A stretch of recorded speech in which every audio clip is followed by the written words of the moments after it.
আসসালামু আলাইকুম ইউটিউবের সকল বন্ধুরা। আজ আমি আসছি প্রচণ্ড রোদের ভিতরে সিকলি ওয়াটার পার্ক।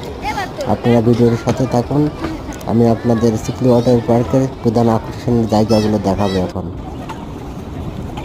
বুঝতেই পারতেছেন এটা হলো সিকলি ওয়াটার পার্ক, যেহেতু পানির কারবার এখানে আসলে আকর্ষণীয় কিছু বিষয়